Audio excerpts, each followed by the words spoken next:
පුරාතන යුගයේ ඉදිකළ සල්පිල්වල සිරි නරඹමින් මේ මංමාවත් දිගේ පරම්පරා ගණනාවක උදවිය ඇවිද යන්න ඇති.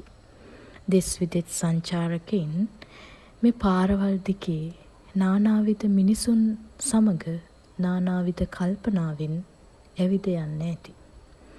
ඒ අතර දශකයකට අධික කාලයක් රාජකාරිය නිසාම පොළොන්නරුවට හිර වුණු මම කවදාක නම් දකුණුලක මගේ ගම් දනව්වට යන්න ලැබේදෝයි සිත සිතා මේ මංමාවත් දිගේ ඇවිද ගිය වාර බොහෝයි.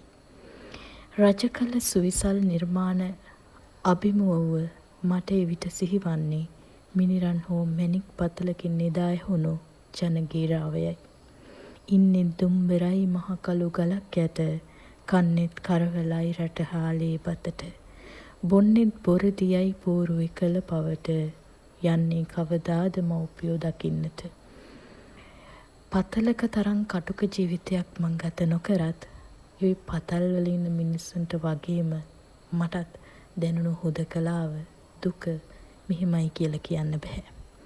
දිවිසැරිය සරිකර ගැන්මට තමන් උපන් ගම් පළාතින් විතැන්ව කැපවීමෙන් යුක්තව රාජකාරියේ නිරත වන ජීවිත ඇතුලේ කියාගන්න නොහැකි දුක් කඳුළු කතා බොහෝයි. මතු යම් දිනක මේ මිනිසුන්ගේ ජීවන අරගලය ජය ගැන්මට ඒ අභියෝගාත්මක හා දුක්ඛිත අත්දැකීම් ශක්තියක් වෙනවනම් අන්න ඒක තමයි ජීවිතය කියලා කියන්නේ. ඉතින් මෙච්චර වෙලා මාව අහගෙන හිටියාට ගොඩක් ස්තුතියි.